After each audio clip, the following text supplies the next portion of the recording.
Hola, bienvenidos a Encuentro Informativo.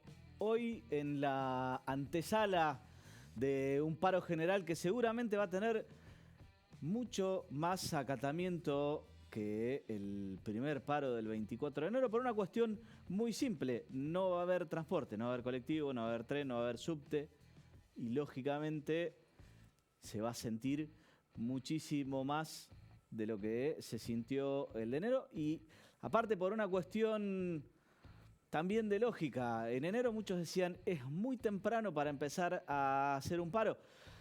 Ahora ya han ido sucediendo unas cuantas cosas. Al final el ajuste o digamos, la motosierra y la licuadora no la sintió tanto la casta. Recordemos que hace muy poquito los senadores elevaron sus ingresos a más de 7 millones de pesos.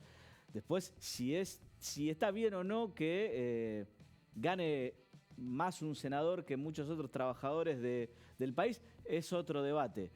Lo cierto es que este gobierno vino y dijo que la casta era la que iba a pagar el ajuste y por ahora parece que la casta son los jubilados, los trabajadores, las pymes también.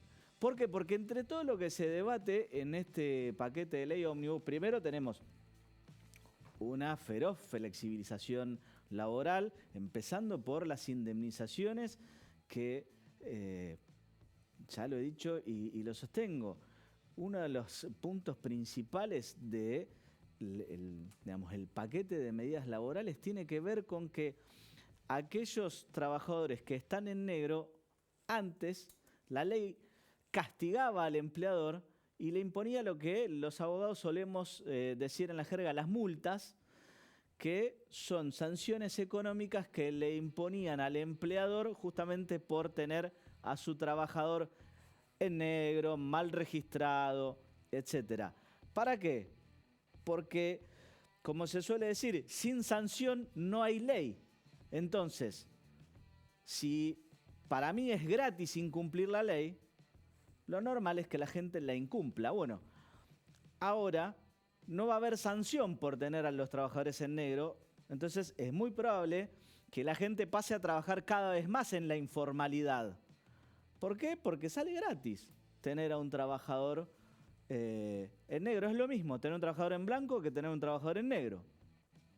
Con el agravante de que además después el trabajador, como no va a haber moratoria previsional, va a pagar por su trabajo precarizado no pudiendo jubilarse. Bueno, entonces es lógico que entre esto, la situación de las pymes que tienen que pagar hasta el último tornillo que importan, pero si vienen grandes corporaciones, entonces todo les va a salir sin impuestos. Imagínense qué chances tienen las pymes de competir en esas condiciones. Bueno, entonces pierden las pymes, pierden los trabajadores, pierden los jubilados, que son hasta ahora los que más están sintiendo la devaluación y la falta de recomposición, tanto salarial como, en el caso de los jubilados, de sus haberes jubilatorios. En el medio, bueno, parece que hay algo para festejar. Se conoció la inflación de la ciudad, que siempre sale un poquito antes que la nacional. Es del 9,8%. Primera vez que tendríamos inflación de un dígito en lo que va del año. La interanual, de ser una cifra similar, que siempre es lo que sucede a nivel nacional, estaríamos hablando de cerca del 292%, más o menos. Veremos cuando se conozca.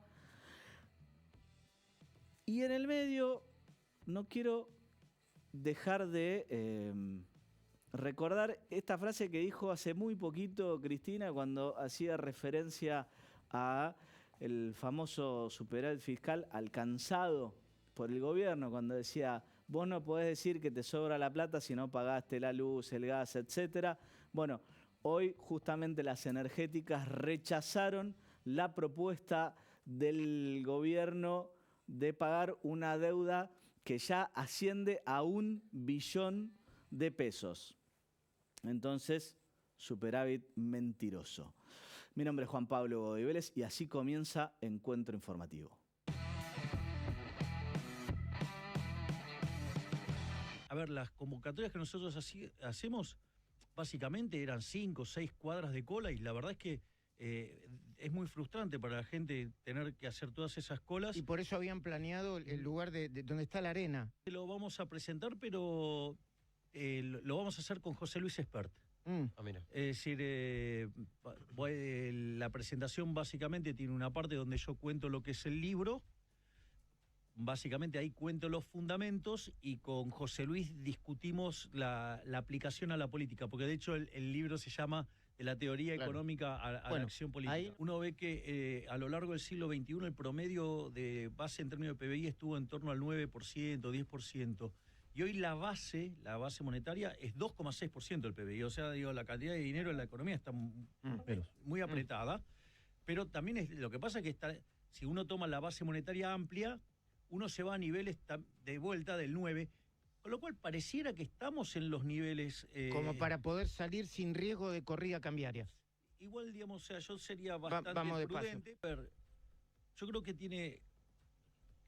Lo más importante de la ley bases es que afecta la dinámica de largo plazo de la economía argentina.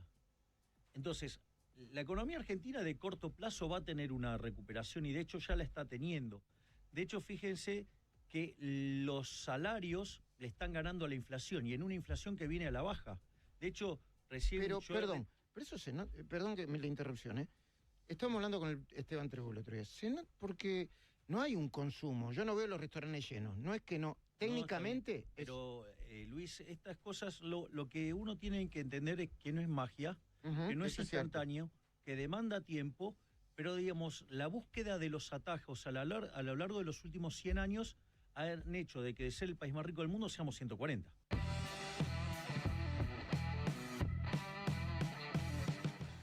Hoy arrancamos el programa con un invitado de lujo, tengo ni más ni menos que a Ignacio Copani. ¿Qué tal, Ignacio? Muy bien, estás? Bien de estar acá. Conmovido, no por las cosas que acabo de escuchar, porque son todas previsibles, son la antigüedad en su máxima expresión, el regreso al siglo XIX. Yo no sé si en la ley de senadores se van a incluir en la ley bases el derecho de pernada. El prima noctis, el de la prima noche, cuando el noble tenía que pasar la noche de bodas. Claro, sí, para que bendijera el matrimonio. Claro. No, conmovido porque aquí, físicamente, donde estamos, eran los estudios de la RCA Víctor. Y me acuerdo que hace más de 40 años vine a hacer una prueba acá. Y canté una canción que decía: lo atamos con alambre, lo atamos con alambre, señor. Y obviamente me bocharon. Me dijeron: no, pibe, eso lo del humor en la música popular no vende discos, no es que no va, no vende. Te decían, ni Lelutier es un gran vendedor de discos, es un gran vendedor de espectáculos. Sí. Bueno, la cosa que pude tener en otro lugar una oportunidad y la canción se hizo muy, muy conocida, pero recuerdo con mucho cariño porque este tipo de instalaciones gigantes es donde estaban los estudios, donde vos fíjate, la salida de un disco era un acontecimiento, como hoy se anuncia una presentación de un libro en la Feria del Libro. Las presentaciones de disco eran en teatros, en lugares importantes, ahora ya no está. Y bueno, ahora te bocharon en ese momento, pero vos perseveraste con el tema de... Por supuesto. De meter un poco de humor digo, vos no sos un humorista. No, nadie dice me voy a encontrar con Copani, cómo me voy a divertir. Hay tipos que son... Me acuerdo el negro Horacio Fontova, era un tipo divertido, que vos sabías que era parte de Lo querías en todos los asados. En su humanismo, desde que te saludaba, quería hacerte reír. Y no es mi personalidad, yo puedo tener, bueno, algunas ironías, algunas cosas que pasan por un tamiz de contar la realidad, no clavándote los puñales, aunque hay algunos temas en que no tenés más remedio que afrontar el filo del puñal. Sí. Pero bueno, sí, fui perseverante nadie me tomaba, no solo en la RCA, reboté en casi todas las compañías de discos. Entonces yo me hice mi propio disco. Ya estaba la era del cassette, si no, no hubiera podido hacer un disco de vinilo. Pero fui a un estudio muy importante, lo hice con músicos muy buenos y lo vendía en los recitales. Y ponía en el cassette: si te falla esta cinta, llámame al 901, a mi número de teléfono en Almagro. Por eso me acuerdo que era 981. Bueno, me vio una persona que era amiga de Rolly Hernández, que era director artístico de EMI Odeón, de otra gran compañía que está acá cerca, estaba acá cerca. Y por poner ese número me llamaron y me esperaban con un contrato para, bueno, poder arrancar a difundirlo, y estuvo buena la perseverancia. Sí, claro, porque además era un estilo que, digo, corregime si me equivoco, la música no es lo mío, nadie más hacía eso. Mira, tiene, o sea, yo no soy punta de lanza de ninguna corriente. Soy un trovador. Generalmente el trovador es bueno, es como un juglar que va cantando los bautismos, los entierros, las bodas, todo lo que pasa en el pueblo, y anda ahí por las tabernas, generalmente en un tono melancólico, ¿no? Uno se imagina el trovador, eso, en un tono más de pálida, así que, y que aparezca uno contando, digamos, con cierta alegría, ciertas temáticas, puede haber sido original, pero no es que haya abierto un panorama distinto, porque canciones graciosas tiene María Elena Walsh, tiene Joan Manuel Serrat, tiene Silvio, tienen toques de humor y son gigantes de este oficio. Yo vengo a ser como, ¿viste el que juega al Shenga? Y con las sílabas puedo llegar a cierta altura, pero no alcanzo la altura de la poesía que alcanzan esos genios. Una cosa es combinar los versos y las palabras y con cierto oficio, también con cierta profundidad, porque yo trato de no ser superficial de lo que canto, llegar al nudo de lo que quiero mostrar. Pero los genios son genios. Ellos han abierto tu trabajo caminos. tiene un gran defecto, que es la canción que tiene que ver con un club que tiene un poco de frío por acá.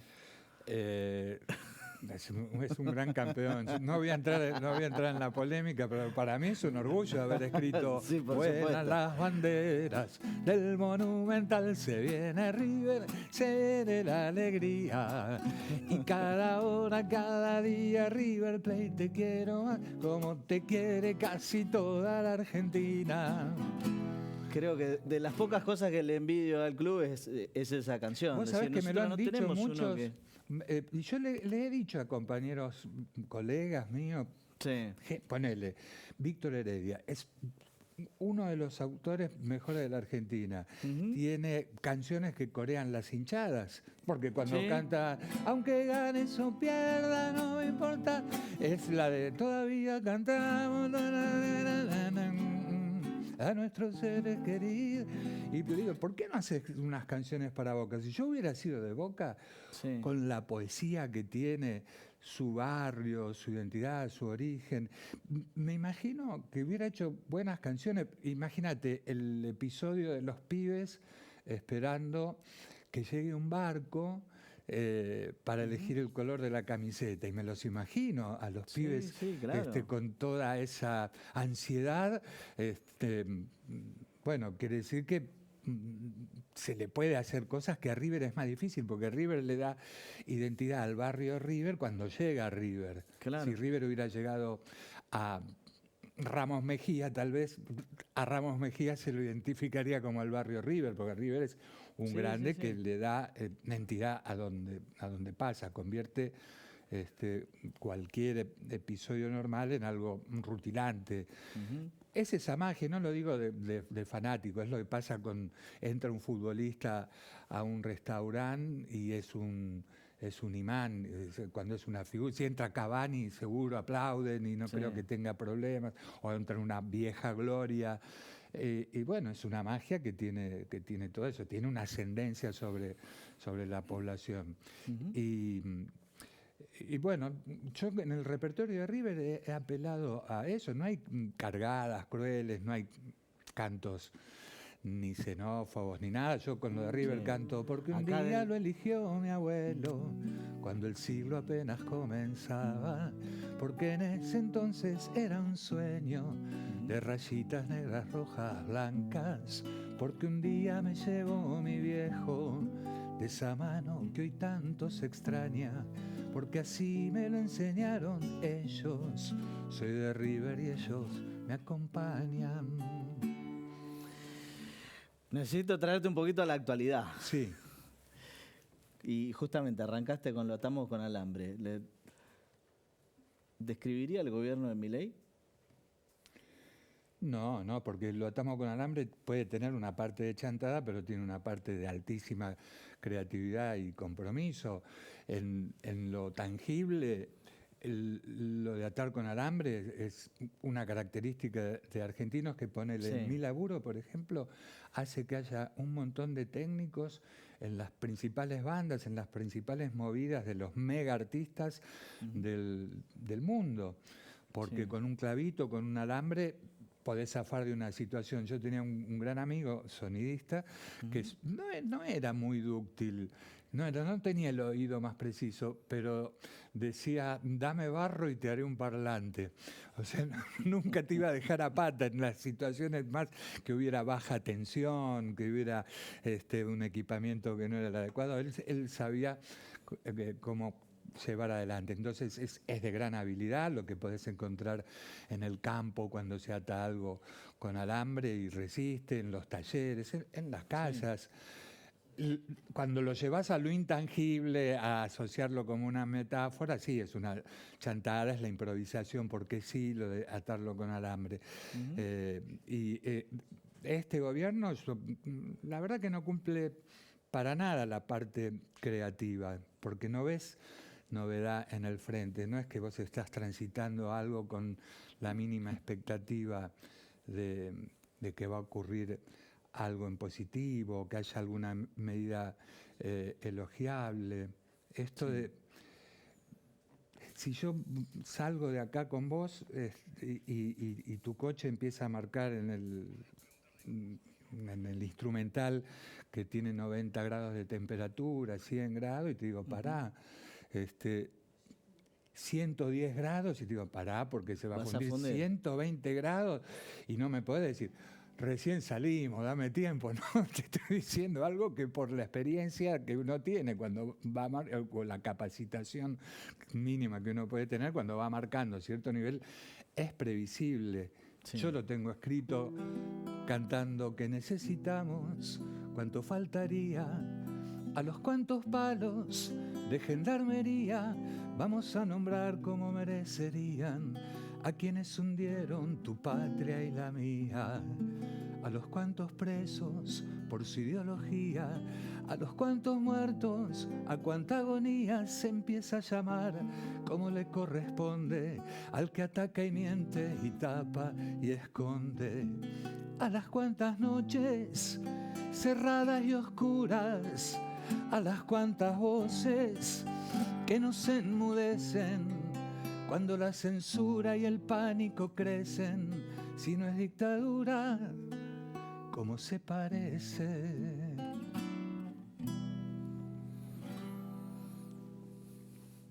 ¿Y vos pensás que se parece? Se parece muchísimo. Nosotros tenemos el registro de una dictadura muy sangrienta que invalida las comparaciones por lo feroz que ha sido en la violación de derechos humanos, en la desaparición, la tortura, el asesinato. Entonces eso invalida una comparación honesta, pero cuando hablas en términos económicos, políticos, de política internacional, de lo más simple, de llevar ánimo a la población, de sentir una mínima responsabilidad, de contener, de acompañar. Vos hiciste una comparación muy muy lógica, lo de que si no pagás las cuentas de tu... Sí, no es casa, mía, la hizo Cristina en un discurso. Bueno, pero es lógico que te va a dar superávit si no afrontas eso. Pero también hay otras cosas para afrontar en la casa. Vos no podés anular el baño porque exista un problema, ¿no? Porque esté tapado o tal cosa, tenés que arreglarle. Acá se vienen cortando con algunas excusas, la verdad, hechas para infantes. Sí. Tipo, vamos a voltear las cosas que tienen que ver con la cultura, porque hay que hacer una auditoría o en TELAM o en el INCA o en la universidad. Es decir, pero mirá que yo conozco episodios de corrupción muy importantes de hace poco tiempo, por ejemplo, algún director de hospital de niños usando la tarjeta para gastos lujosos en Manhattan y nadie dijo que había que cerrar el Garraham, ¿no? Ajá. Lo que vos tenés, si es serio lo que estás diciendo, si no lo estás usando como una excusa, si no es una acusación falsa. como un lugar común. Sí. No, bueno, yo creo que estamos viviendo un tiempo que se refleja en la angustia que está teniendo toda la gente. Hay lo de la economía tiene el favor de que el establishment económico, de los grupos económicos, está con él. Cuando dicen, por suerte, trataremos de que no haya una corrida, y las corridas las hacían ellos, así que las trabas, porque los sea un palos en fenómeno la rueda, rarísimo. Vos tenés una inflación que, bueno, recién este mes pasaría a ser de un solo dígito, si es que eso sucede. Un dibujazo. Y un dibujazo, porque si vamos al almacén y te digo, buscame cosas que valgan el 8% más caro que el mes pasado, no las encontrás. No las encontrás, no, tal cual. Pero además, y un raro comportamiento del dólar, ¿no? Porque estamos con un dólar que está quietísimo. Y eso que yo soy capaz de cualquier cosa por $1. Imagínate lo que haría por 2. En otras épocas hubiera sido la excusa ideal para mandar al dólar a 5 lucas. Olvídate, es rarísimo. Por eso se pelea a veces Milei con los demás economistas que dicen, bueno, el dólar va a subir. Claro, todo el mundo espera que salte en algún momento porque es lo lógico de lo que ha funcionado siempre en nuestra economía. Sí, pero yo no creo que ahora esté pasando algo novedoso. Yo creo que esta película ya la vimos. ¿Cuándo? Me acuerdo de pibe cuando mi viejo me decía, uy, este tipo que está diciendo que hay que pasar el invierno. Había un ministro que decía que hay que pasar el invierno. Como siempre, viste, hay que cruzar el Jordán, hay que esperar los brotes verdes, la luz. Mira, la derecha siempre es ambigua para las propuestas, ¿no? Que seguime, que no te voy a defraudar, la revolución de la alegría, nunca es concreta, nunca en la propuesta de la derecha hay un plan que uno pueda verdaderamente verlo en el Excel y que en el Excel haya una columna que diga impacto social, que haya un mínimo interés para ver qué va a pasar con el pueblo que te vote. Entonces, siempre es ambigua, es abstracta, muy abarcativa la propuesta de la derecha. Cuando tiene que enfrentarse con el peor enemigo de la derecha, que es la gestión, porque siempre terminan cayendo cuando aparece el rey desnudo, ahí sí que es muy mensurable todos los daños que nos hacen. Se pueden contar perfectamente las lágrimas de más y los panes de menos que deja la derecha, porque en su propia concepción, en su propia ideología, y más esta derecha inflable, que no tenés fachos de fuste con los cuales discutir. No creo que el ámbito que se da en el Parlamento ahora sea parecido a cuando estaba Alfredo Palacios o Lisandro de la Torre. Lisandro de la Torre, que no era un tipo de izquierda, pero digamos que era es muy irrespetuoso decirlo así, pero bueno, un hombre de centro, de fuste, y que podía hacer también un planteo contra los monopolios y grupos extranjeros. Bien. Ignacio, la verdad que un placer. Me quedaría con vos todo el programa, pero tenemos que ir a un corte. Dejame el último minuto para invitarlos. A ver, ¿a dónde te podemos ver? Viernes, estoy por todos lados, pueden entrar a copani.com.ar porque estoy de gira permanente. Pero antes de irme a España, que voy en junio, Sí. Me despido el 24 de mayo, viernes 24 de mayo, en un lugar bárbaro que es el Palacio El Victorial, que está en la calle Piedra 722. Bien. Las entradas están en Passline o en nuestra página copani.com.ar. Bien. Me río porque no soy muy habitual a los chivos así, pero hoy está te perfecto. agradezco porque nos cuesta mucho comunicar a todos Bien, los y artistas. para mí fue un placer tenerte en el programa, así que muchísimas gracias. No, gracias a vos. Ahora sí, vamos a un corte chiquitito y volvemos.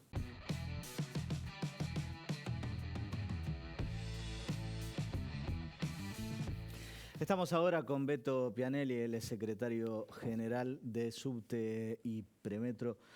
Beto, ¿cómo estás? Contame un poquito, ¿en qué los va a afectar a ustedes la ley ómnibus y especialmente lo que sea la reforma laboral? Bueno, mira, primero, no solamente a nosotros, va a afectar a todos. Una ley que tiene como uno de los puntos centrales de esa reforma laboral, decir de que aquel que contrata en negro, que es un trabajo ilegal, trabajar en negro es trabajo ilegal, alguien que está haciendo un contrato ilegal, trabajo, de ahora en más no va a tener ningún tipo de multa, lo que está incitando a que los que contratan en blanco, ¿para qué voy a pagar de más? Voy a hacer las cosas bien, si las puedo hacer mal, y no voy a tener ninguna represalia.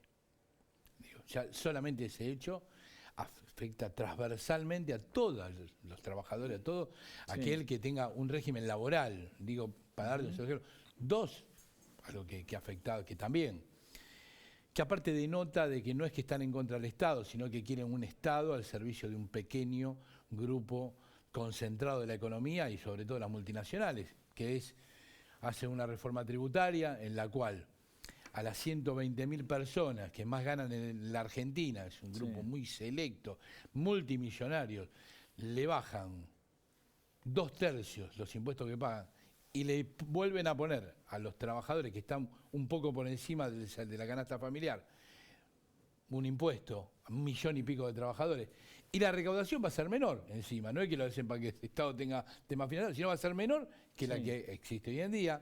Está claramente demostrado de que en realidad es un chamullo que están en contra del Estado, sino que quieren un Estado pequeño para defender a un pequeño grupo y no para que defienda, como históricamente está considerado el Estado, que pueda frenar los desequilibrios que se generan en la sociedad, beneficiando o asistiendo a los que menos tienen, ¿no? Las tarifas se vienen actualizando considerablemente y me surge el interrogante de esto se ve reflejado en mejoras de condiciones de trabajo, mejoras salariales, ¿algo para ustedes? No, porque esto también tiene que ver con el concepto de lo que en el mundo, porque aparte de lo que están planteando no pasa en ningún lado del mundo. En el mundo, por ejemplo, en el caso del transporte, es un servicio. Nunca, ni cuando surgió el transporte público, estuvo entendido como una mercancía, como para ganar dinero, sino lo que generaba era mejorar a otros. Por ejemplo, cuando se hicieron los ferrocarriles era para poder traer a un costo menor mercancías de un lugar para otro, para poder transportar gente que llegue más al trabajo para que rinda mejor, en vez de estar 7, 8 horas caminando para llegar al lugar, que lleguen en 1 hora y que puedan trabajar mejor, más descansados, rendir más, para que un chico pueda ir a estudiar y no tenga que hacer... El transporte público se entiende que es para eso, por ende... Bueno, acá es todo al revés. Y para eso es subsidiado, nunca dio ganancia. En ningún lado del mundo da ganancia. Al revés, es subsidiado muy fuertemente por todos los estados en todos los lugares del mundo. Esto es así. Algunos más, otros menos. Siempre para que la gente lo pueda utilizar, lo que puede pagar la gente. Bueno, acá es al revés. Lo que vienen haciendo es lo contrario. Imagínate que el subte va a aumentar el 500%. Se habla de que el ferrocarril se va a ir a 2.000 pesos el pasaje. Eso es lo que están diciendo, que valdría 2.000 pesos el pasaje. Bueno, es imposible de que una persona que venga... la ciudad de Buenos Aires, todos sabemos, hay 4 millones de personas que ingresan todos los días a la ciudad de Buenos Aires para trabajar, que vienen tomando un colectivo, vienen tomando un tren y posiblemente tomen un subte. Bueno, es imposible, no le conviene venir a trabajar. el concepto es que, al revés, reducir que ese transporte público sea usado por menos personas, las que puedan y tengan la capacidad de usarlo. Y esto ya lo vimos en la década del 90, que cómo termina esta película es reduciendo los servicios, es decir, porque la gente no viaja. Entonces en los 90 hubo una reducción sustancial de los servicios, menos, bueno, ya empieza a haber menos en el ferrocarril, no sé si saben que hay 20-30% menos de servicios. Sí. Bueno, en el subterráneo ¿Esa sí, reducción a qué obedece? obedece que después la gente no viaja, entonces van los trenes vacíos, o los colectivos van vacíos, o los subtes iban vacíos. O sea, En el 90 tras el pasaba eso. aumento... La depresión, la reducción. caída, la recesión, al no haber consumo, al no haber movimiento en la economía, hay gente que no viaja más. Entonces eso es lo que pasó en la década del 90. A fines de los 90, yo hace 30 años trabajo en el subte. A fines de los 90, lo que sucedió fue eso, una reducción sustancial de servicio. Es más, un decreto ley que sacó, me acuerdo en ese momento, el gobierno de Duhalde, que era de emergencia ferroviaria, para justificar la reducción de todos los servicios, porque como había empresas concesionadas, tenían un compromiso para que no lo cumplan. ¿Por qué? Obviamente la gente no viajaba, no tenía sentido hacer eso. Bueno, esta es la política. Una economía muy chica para un grupo que se va a enriquecer mucho y para la gran mayoría de los argentinos viviendo en la miserabilidad más extrema, ¿no? Hoy lo vemos. Digo, vos lo que ves en la calle cuando salís por la ciudad de Buenos Aires. Yo el domingo salí con mi hijo muy temprano, 8 de la mañana, se despertó temprano, no quería despertar a toda la familia, entonces salí a caminar. Porque yo vivo en el barrio Boedo. En 9 cuadras vi 35 personas durmiendo en la calle. ¿Eso es normal? Digo, que desgraciadamente nos empecemos, porque a esa hora también nos se levantaron. Claro. Después, si vas al mediodía, capaz que ves 10. Pues 35, lo conté. Iba con mi hijo, contaba, me agarraba la cabeza. Digo, bueno, esta es la Argentina que estamos llegando. Y esta es la Argentina que se está profundizando eso de una manera exponencial, ¿no? Porque no es que veníamos bien, porque tampoco hay que decir que veníamos bien. Pero lo que está pasando en estos últimos 4 meses, exponencialmente, se está agudizando todas las condiciones de miserabilidad, despidos, no solamente los despidos del Estado, también los privados, industrias que empiezan a cerrar cantidad de puestos de trabajo. Bueno, esta es la política de la ley ómnibus y es la política del DNU, porque esto ya se está aplicando a través del DNU, ¿no? Mañana adhieren todos al paro. Mañana adherimos todos al paro. El movimiento sindical mañana va a parar masivamente, no va a haber nada, ningún medio de transporte, no va a haber, la industria no se va a mover. Pero nosotros nos estamos tratando de dirigir a toda la población, porque acá no solamente atacan a los sectores que trabajan en blanco, aquellos compañeros que tienen una changa, hoy se ven, y no es una cuestión individual, porque hay muchos que se creen, caí en desgracia yo, en desgracia estamos todos. Entonces aquel que hace una changuita, que no tiene trabajo en blanco, que no está sindicalizado, aquel que tiene un comercio, un pequeño comercio que lo abre y que cada vez vende menos y se cree que es porque le va mal a él, le está yendo mal a todos. Y tenemos que entender que el día de mañana tiene que ser un plebiscito, que no funcione nada, hay que cerrar los comercios, que los senadores, que tienen una responsabilidad gigantesca, que es rechazar esta ley ómnibus, entiendan de que tienen que respetar el mandato popular y el mandato de la mayoría de la sociedad que no está a favor de estas medidas económicas, que no fueron las que dijeron que iban a poner cuando dijeron que iban a gobernar, pues no dijeron de que iba a haber más miseria. Es más, hay un spot donde el mismo presidente decía que no iba a aumentar las tarifas, que no iba a aumentar, y sin embargo está haciendo todo lo contrario. Y eso que se quedaron cortos en campaña con lo que decían que iba a ser la tarifa. Jorge. Pensaba lo que dijiste, no voy a hacer un raconto rápido. Años 90, mucho del sindicalismo, yo llamo sindicalismo por ahí dinosaurio, apoyó a Menem. Después apoyaron mucho a Cristina, apoyaron muchísimo a Fernández porque le hicieron un paro, y sin embargo el trabajador iba perdiendo y crecía la pobreza. Es cierto, yo estoy de acuerdo con vos que esta reforma laboral es pro-empresaria. Va a castigar aún más al trabajador, al jubilado. Estoy en contra totalmente, y que sacar las multas roza lo ilegal. Ahora el sindicalismo se tiene que hacer un cuestionamiento. No le criticó a Massa, no le criticó a Fernández. Dejó que la pobreza creciera y el trabajador esté cada vez peor, porque llegamos a un 50% casi de trabajo en negro. ¿Algo tiene que ver el sindicalismo también o no? Yo viajo en subte, lo último te digo, cada vez se viaja peor. Obvio. Bueno, mira, si viajás en subte sabés que nosotros, el gobierno de Alberto Fernández, por ejemplo, el último año hicimos 32 medidas de fuerza. Si viajás en el subte la sabés porque la habrás visto, porque te dimos un volante, o te abrimos un molinete, o un día te dejamos a pata. Eso, ahí es cuando la gente nunca se queja, ¿eh? Cuando abren los molinetes están todos contentos con la medida. Pero por eso lo hacemos, porque no es contra la gente, es porque uno no te... Yo cuando paro el subte, nadie le gusta hacer lo que vamos a hacer mañana, ¿eh? No crea la gente que a la gente le gusta ir a un paro, porque un paro vos pones mucho riesgo. No solamente que te descuentan el día, sino que pones en riesgo tu trabajo. Nosotros el año pasado hicimos 32 medidas de fuerza porque había... ahí tiene un problema muy grave para los trabajadores y también para los usuarios, que era el asbesto. El asbesto, sobre todo en la Tuvimos línea B, ¿no? 4 años, todas las líneas, 4 años con esta pelea. Tenés que renovar la flota, nosotros estamos pidiendo que renueve la flota, bueno, por eso viajan todo mal, por eso se quedan los subtes como estos días. Y nosotros hicimos 32 medidas de fuerza, exponiendo, perdiendo plata, porque cada vez que a nosotros nos descuentan, todo lo que hacemos nos descuentan. Procesado, la gran mayoría de nosotros procesado por levantar los molinetes. Lo hacemos por... Ahora, nosotros siempre hemos hecho eso. Con Cristina debemos tener récord de medidas de fuerza. Yo no me refería al sindicalismo del subte, sí. Bueno, sino por al eso general, yo al quería que ir va a al paro eso, mañana. a lo que vos me decís. Puede ser que haya sindicalistas, de hecho en la década del 90 hubo muchos sindicalistas que se transformaron en empresarios, que fueron denunciados, algunos terminaron presos por su accionar y por la virulencia después para que nadie reaccione. Es así, eso es así, no hay, pero eso no descalifica que los objetivos, la necesidad de los trabajadores, porque el sindicalismo no son 4 dirigentes que pueden ser vendidos mañana, como hubo muchos que se vendieron. Si el sindicalismo son 200.000 compañeros, que son delegados de base, que son delegados regionales, que son delegados provinciales, que están en la comisión directiva y destinan parte de su vida, parte de su vida que es tiempo, que le dejan a su familia, que dejan a sus haceres, para mejorar las condiciones colectivas de sus compañeros y las individuales, las propias y las de sus compañeros. Y eso es muy loable, eso lo tiene la República Argentina, yo me enorgullece ser parte de ese gran movimiento y obviamente, como en todo gran movimiento, siempre hay 4 o 5 vivos que a veces no hacen lo que tienen que hacer, no responden a lo que tienen que hacer. Así, con todo esto que vos decís, te voy a aclarar de que asumió este gobierno.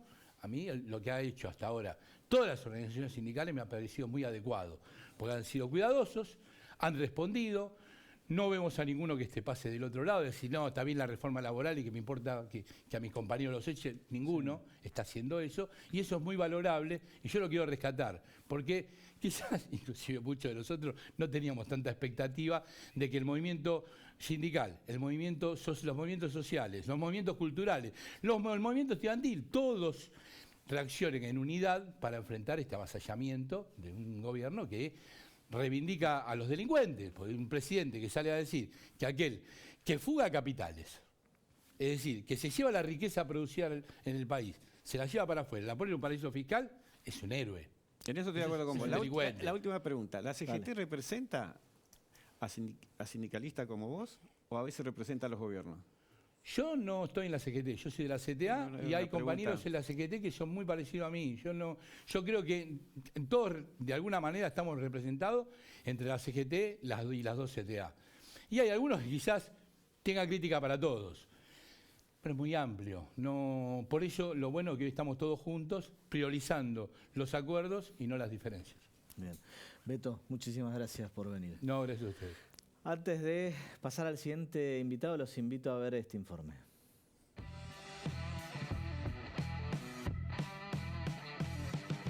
La verdad que desde el día viernes han notificado a algunos trabajadores con cese laboral y después la totalidad para llegar a los 50 trabajadores han sido esta mañana notificados acá en La Guardia cuando han entrado a trabajar, han quedado cesantes. Estamos hablando de que han despedido 50 trabajadores de una planta de 120 trabajadores, o sea, casi el 50% de la dotación de la planta ha sido despedida. Venimos a la casa de Armando Pérez y de Mónica Verdier, son los dueños de Su Cosmético y de Aroma Color Terapia Garden Angel. Bueno, queremos que se hagan cargo de nosotros, de nuestro sueldo, queremos que nos paguen. Esta no es la forma que tendríamos que cobrar, nosotros tenemos que cobrar hace un año que estamos reclamando. Ellos no dan la cara. Hoy la señora nos vio, la señora Mónica Verdier nos vio, nos cruzó ahí en la calle. ¿Qué les dijo? Nada. Yo le dije que era una estafadora, que era una mentirosa, que quería que me pague el sueldo. No nos dijo nada.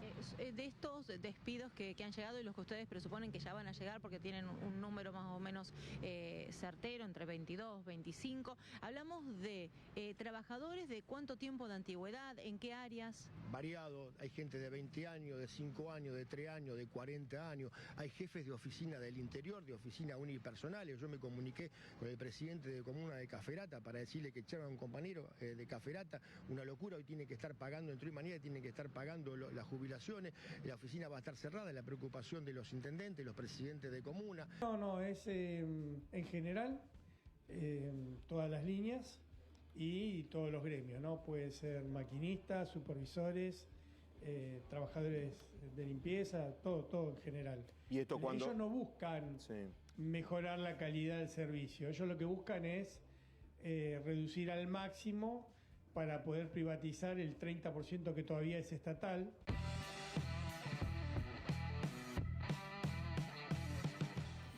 Estoy con Diego Corbalán, él es el secretario general del SUPA, el sindicato. Juan, disculpa. Perdón.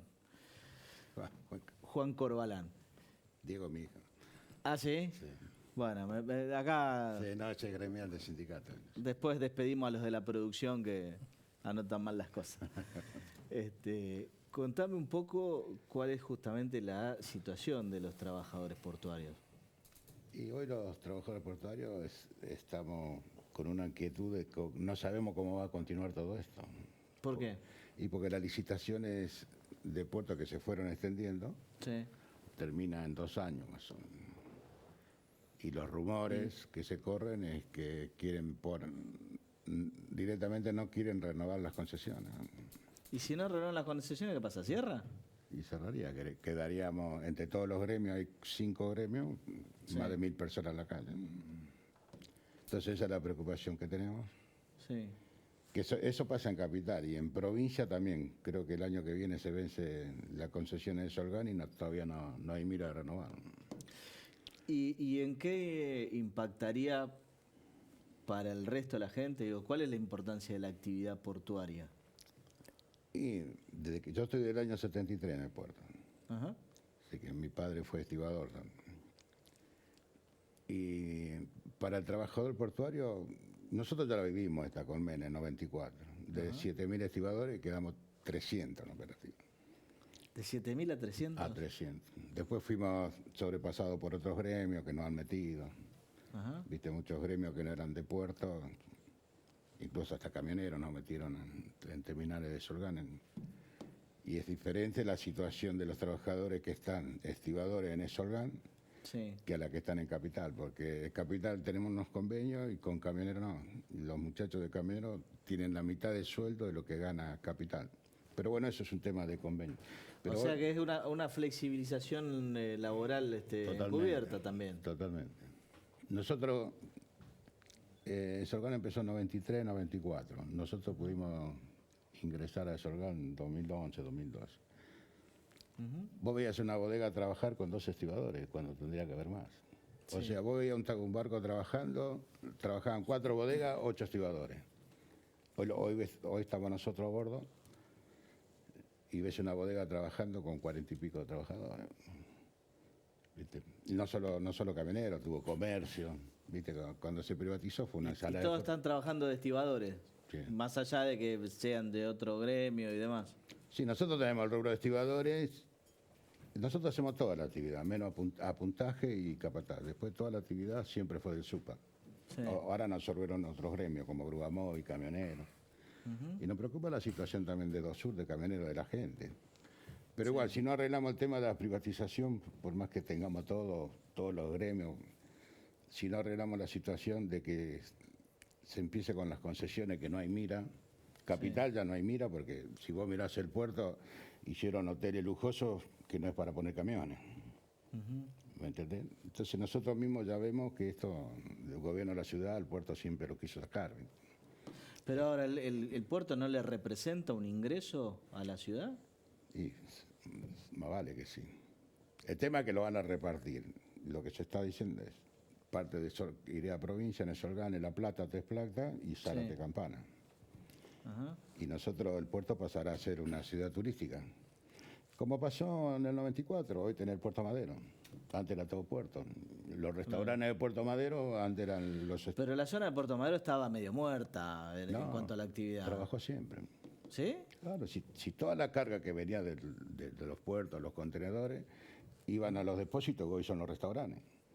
Sí, está claro que todos los docks de Puerto Madero... ¿Vos viste cuando salís afuera que ves todas esas playas de contenedores? Sí. Todas, ves en la provincia de Buenos Aires. Todo eso estaba en esos galpones. Claro. Tenía vida. Lo que pasa es que cuando vos querés fundir algo, da pérdida.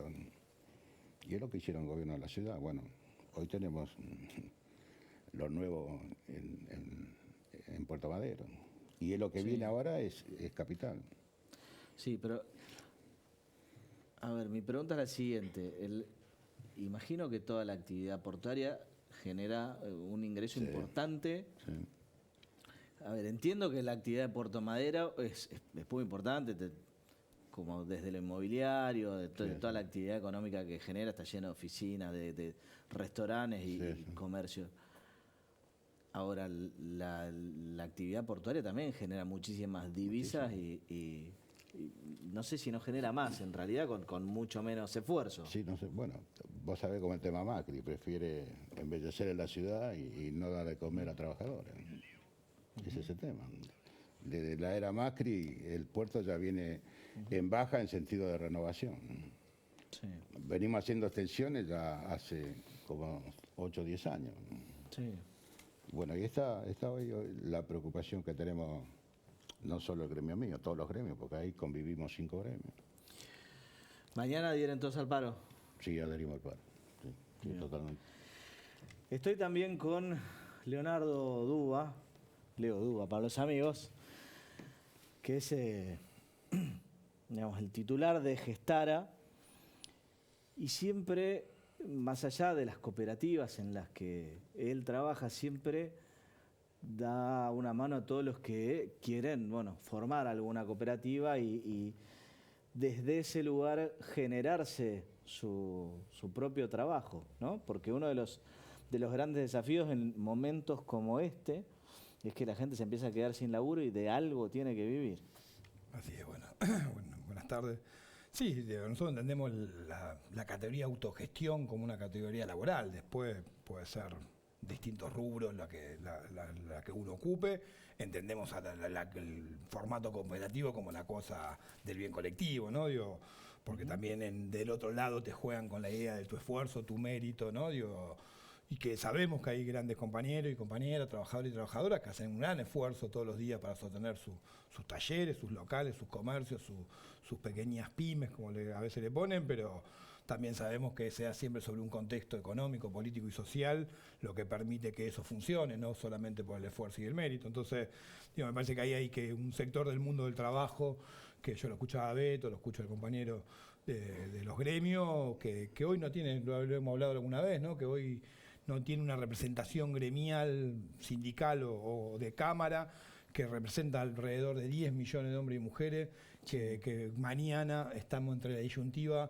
si vamos a trabajar o no vamos a trabajar, porque nadie nos convoca a ningún paro, en el caso nuestro, nuestra cooperativa mañana adhiere, no abre su local, pero sabiendo que nos impacta en la cuestión económica del día a día, ¿no? Digo, nos cayeron las ventas un 50%, no trabajar un día es ver de qué manera el viernes tratamos de trabajar el doble para poder cubrir, porque en definitiva nadie nos paga a nosotros del 1 al 5 ningún sueldo, tenés que juntarla. Claro, tenés que juntar día por día. La luz, todo lo que implica hoy sostener un espacio productivo abierto, ¿no? Entonces, entiendo que mañana va a haber un gesto del comercio, de los sectores, algunos hasta con la excusa del transporte, ¿no? Digo, uno puede llegar, y me parece que también de muchos de esos trabajadores, también una pregunta que le hacías al Beto, ¿no? Digo, de esos trabajadores que generan trabajo y que en esta discusión que nos quieren poner ahora de estas leyes o estos DNU nos ponen en contradicciones entre trabajadores cuando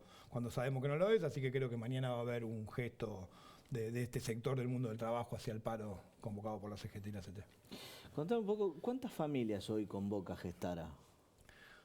Nos viene el número, pero pensate que estamos en todo el país, somos una organización gremial nacional. Sí, justamente, sé que son de nivel nacional. Y nosotros, hago pensar que, no sé, en una unidad, la cooperativa donde estoy yo, somos 19 compañeros y compañeras, pero también tenemos el mecánico que labura solito o el electricista que todos los días. Nosotros calculamos que seremos ya en nuestra organización unos 16.000, 20.000 trabajadores, trabajadoras, que estamos organizados en todo el país con distintos rubros, ¿no? Acá hay textiles, gastronómico, gráfico, mucho sector cooperativo, todos nosotros apuntamos mucho a que se cooperativice eso, porque entendemos que es el mejor proceso colectivo y también dentro del sistema jurídico, porque si no te quedás en esta nebulosa de que no somos nada, ¿no? Entonces el tipo, yo siempre le pongo el ejemplo del mecánico o el que quiera. Vos vas al taller y le preguntás qué es y no te dice que es un empresario independiente automotriz, te dice que es un laburante. Y ese laburante que genera por ahí 1 o 2 puestos de trabajo, tiene que pensar esa condición de ese trabajo, de esos trabajadores, con un convenio colectivo de SMATA firmado con General Motors. Entonces ahí tenemos que discutir, tenemos que pensar o cómo SMATA contempla a esos compañeros o compañeras, o cómo generamos, porque si no pasa lo que están diciendo, esta ley lo que está buscando es la flexibilización de los compañeros que ya tienen los derechos, no de los que los perdimos. Yo no tengo vacaciones pagas, aguinaldo, RT, hace años los monotributistas, más monos que tributistas, me lo escuchaste decir muchas veces. O como dice un laboralista amigo, monotributristas. Claro, monotributristas que le pusieron por ahí, pero que son laburantes, que no los podemos poner en esa vereda de que, bueno, no, es un gorila porque va a laburar mañana, es carnero. Sí. Digo, no, me parece que no, por lo menos el movimiento obrero, no el peronismo, yo me identifico dentro de ese mundo, mi cooperativa trabaja en ese contexto, pero me parece que no es una discusión de Boca o River, sino de cómo pensamos que estos 10 millones de hombres y mujeres, que lo reflejó la IFE. Yo Juan, lo hablé en su momento con Silvina Bataki en el Banco Nación, ¿no? Digo, hoy, nos guste o no nos guste, Halperín nos da más que lo que nos da el Banco Nación. Y te lo pongo, saco mi celular, hago el ejemplo. Bueno, por eso ahora le cayeron a las billeteras virtuales. Digo, pero eso lo teníamos que haber resuelto. Parece que fuera, ¿no?, como una cuestión del gobierno, que no quieren que ningún trabajador, ninguna pyme, nadie que asome un poquito la cabeza, si le está yendo bien en algo, que no les vaya bien. ¿No tenés esa sensación? Sí, no, pasa, por eso digo, el puerto cuando se normalizó, por decirte algo así, creíamos que ya teníamos la vida solucionada, pero cambian los gobiernos, te caen nuevas administraciones de la Administración General del Puerto, que hacen su negocio, te dejan el puerto vacío y vos tenés que remar de vuelta. Sí. Decime una cosa, Leo, no sé, ¿esperan algo de este gobierno ustedes desde el cooperativismo? No, nada. No esperamos nada, al contrario, esperamos ataques, ¿no? Digo, porque vos pensás que el tipo cuando se enfoca en la idea de los zurdos de mierda, en los socialistas, en general habla siempre de lo colectivo, ¿no? De la cuestión de algo que para los que somos peronistas, la comunidad organizada, ¿no? La hermandad, para este pueblo. Yo siempre digo, últimamente me planteo, nosotros somos un pueblo hermoso que nos estamos transformando en una sociedad de mierda, perdón la mala palabra, pero me parece que la forma más expresiva de mostrar... Después si me multan te mando el... Me hago cargo, 100%.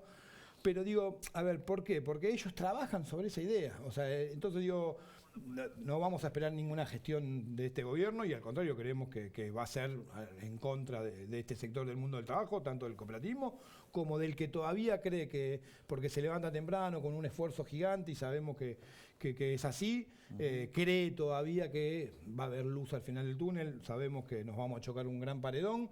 Este pueblo también es hermoso para reconstruir esas salidas y creemos que la salida colectiva es una, ¿no? Sí, señor. Bueno, llegamos al final del programa. Leo, Juan, gracias Jorge, muchas gracias por estar. Muchas gracias a todos ustedes por estar ahí. Nos vemos la semana que viene con mucho más Encuentro Informativo.